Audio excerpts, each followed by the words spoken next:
So Apple just announced the new iPhone 16 lineup, and I want to ask whether you need the new iPhone or not.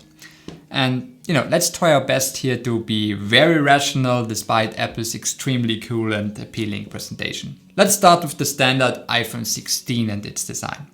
I mean, it has some new colors, as every new iteration has, a seemingly tougher ceramic shield display, which they seem to claim nearly every year as well.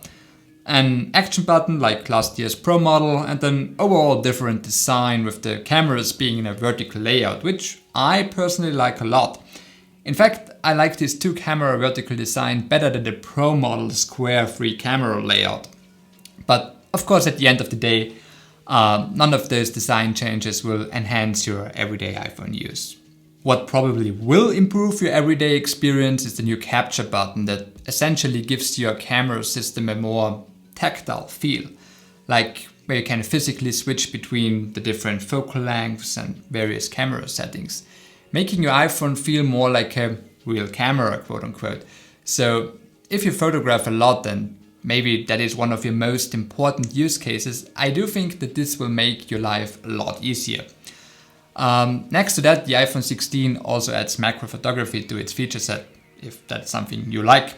So overall a small but nice improvement, mainly due to the capture button, definitely improving things when using the camera a lot. Quite a big leap forward is made in regards to general performance, especially gaming, as the new iPhone 16 now gets the brand new A18 chip, which they claim is around a third faster than the iPhone 15's A16.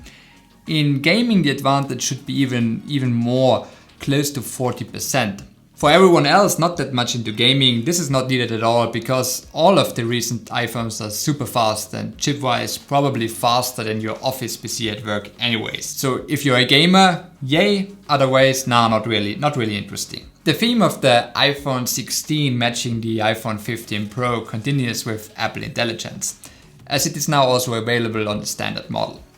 Apple Intelligence does promise a lot. Essentially, it is a mixture of something like ChatGPT and the personal assistant, aka a more intelligent Siri, both integrated into your phone.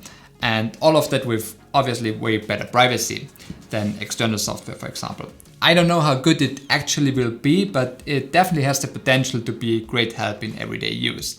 Be mindful though that at the start it will only be available in English, and unfortunately not everywhere in the world. I'm from Austria in the European Union, for example, and here it will not be available for now due to privacy issues. Now to the iPhone 16 Pro. Let's start with the display. Essentially, it is bigger. Do you care? I don't. Next, the chip and its performance. We're talking about an A18 Pro here. It seems to be a good bit faster than last year's A17 Pro, which they're comparing it to, but probably only a tiny bit more powerful than the A18 from the standard iPhone 16. So yeah, you wouldn't buy the iPhone 16 Pro just for the performance bump. It's not necessary. Now for its video and photography capabilities, the news mostly focus on a new 4K 120 mode, which is indeed impressive, especially when looking at it combined with the already available log and ProRes shooting capabilities. If you are a professional video maker and or a professional content creator, you will know whether you can make use of this feature, and if yes, that could potentially be worth every penny. I mean, just look at this The Weeknd music video they showed us. While they obviously used lots of other professional equipment like lighting, the images look absolutely stunning. As for the new audio features, I don't know. I mean, it is great that you can record audio in a more professional manner, but who's really gonna use that? When you are a pro, you will probably not rely on your iPhone's mic regardless of how much better it got, right? And for everybody else, it is overkill, I think. So a bit of a no man's land. The one thing where they show you how you can, add your singing voice over a guitar track, however, does look incredibly helpful for songwriting. So again, if you're a professional musician, you will know whether you can, integrate that feature in your workflow. And if yes, that makes a ton of sense. So what's my conclusion? If money isn't important to you and you fancy the new device for whatever reason, power to you. Go and get it. If you have a professional application where the new iPhone adds a lot of value, like the 4K 120 in the iPhone 16 Pro, or the capture button that's general for photography or videography, Or maybe also Apple Intelligence. Go for one of the new iPhones as well. But, and that is a very important but in my opinion, you should be able to clearly and precisely phrase out why and how those new features are worth its money for your specific application. Don't fool yourself with some why not, it looks kinda nice and helpful, nice to have nonsense. A little bonus budget tip here: if you can live without the capture button, and I'm sure you can, and you still need great video capabilities, so 4K 120, look at the used or refurbed iPhone 15 Pro. As a bonus, this phone is already capable of Apple Intelligence as well.